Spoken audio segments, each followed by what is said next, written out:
Hi everyone, thank you for joining today. I'm going to talk you through how to run a global affiliate program. My name is Stephanie Lester. I'm a Global Account Director at Acceleration Partners based in the EMEA team, and I oversee a number of clients within the retail, education and finance space. My key role is to work with the team to deliver against the strategy, find operational efficiencies and any growth opportunities for our clients. Before we kick off, I wanted to give you a very quick overview on Acceleration Partners, a premium performance marketing agency focusing on partner marketing. We operate across 3 regions, EMEA, APAC and the Americas, with 207 employees worldwide speaking 21 languages. And in last year alone, we generated $3.8 billion in revenue for our clients, and we're growing exponentially year on year. The world can seem so big and small at the same time. Globalisation has allowed us to be more connected than ever, where distance can mean nothing more than a set of miles or kilometres between one another. You can get from the UK to Australia in 22 hours and feel like you're at home. The culture is very similar, and of course the language is the same.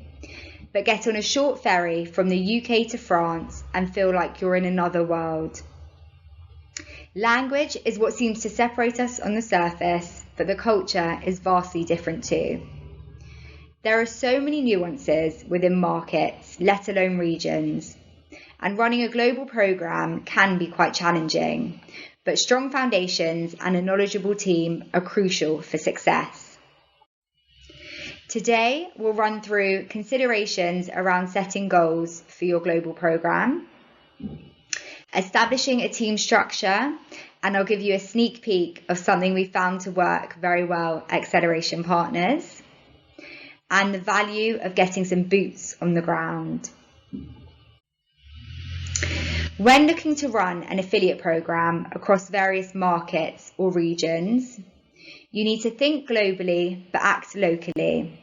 Have that North Star in mind, set a global strategy, but make sure you're localizing your approach.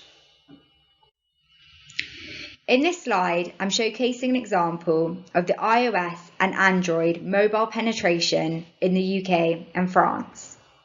Despite how close the countries are in proximity, the market penetration is vastly different, with a clearer 50-50 split in the UK. You'd need to market the product differently in each country to drive growth. And if you don't set goals per market, you're likely to see results which aren't a true representation of your overall performance. Perhaps one market would bring down your overall return on investment and look like you're not delivering effectively. There are so many factors that need to be taken into consideration, such as seasonality or consumer behaviour, and these can't be overseen when thinking about your performance. It's crucial to understand your markets and set goals accordingly in order to set yourself up for success. Next, we're going to talk through structuring a global team. There are a few structures that could work for your global agency team, and again, a few considerations that need to come into play, such as the client setup or how big the team needs to be. Unfortunately, there's no one size fits all. But when spanning across 2 or 3 regions, at Acceleration Partners, we found a decentralized approach tends to work best. The top person is a global coordinator. They engage with the client, lead on the strategy, briefing, and any ad hoc projects.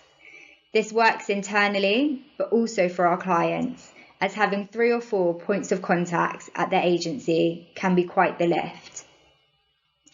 And below them are the regional leads with team members to support.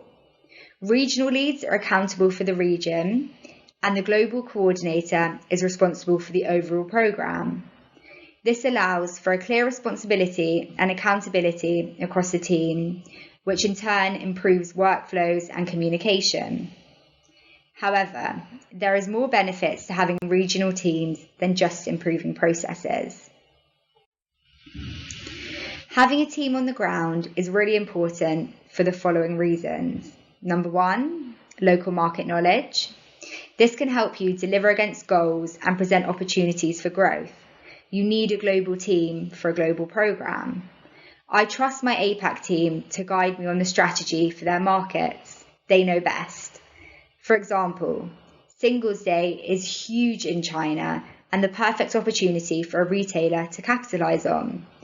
I can't expect my EMEA team to know about this, let alone how to execute on it.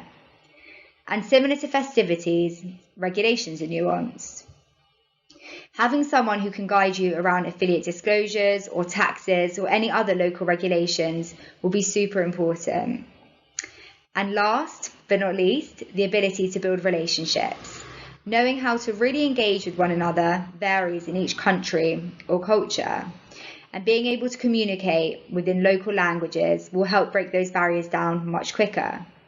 For example, kicking off a publisher relationship in France versus the UK might require more calls and meetings in local language versus email. And it's really important to be mindful of this and plan accordingly. And this leads me to my next point around understanding cultural nuances. At Acceleration Partners, particularly on the global team, we often refer to the culture map written by Erin Meyer, which is a book around how people lead, think, and get things done in different cultures. But here, we're going to talk about trust. How do you build trust with one another? On the left, you'll see task-based. Trust is built through business-related activities. You do good work consistently, you are reliable, I enjoy working with you, I trust you. And this is more prominent in the likes of the US, Australia, and Germany. On the other end of the spectrum, you'll see relationship-based. Trust is built through sharing meals, evening drinks, and visits at the coffee machine. Work relationships tend to build up a little slower, but I've seen who you are at a deep level. I know others well who trust you. I trust you.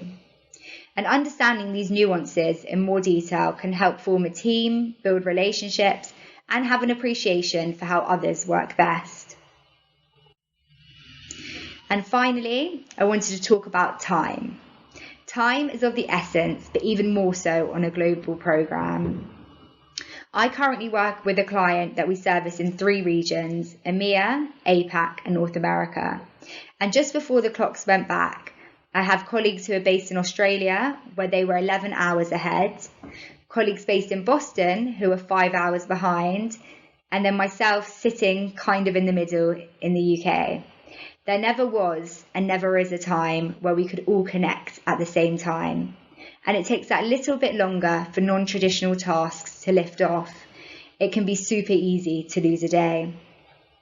Therefore, you need to bake in extra time for alignment, making sure everyone's on the same page, execution, getting anything off the ground and doing any checks against it, and reviews for any deliverables or presentations.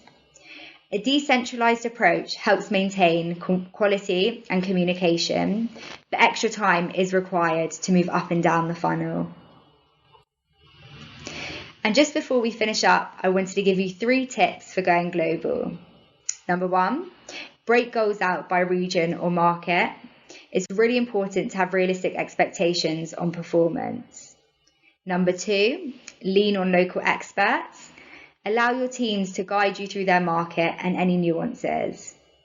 And number 3, have longer lead times. Appreciate that it does take a little bit longer to align with one another and get anything moving. Thank you very much.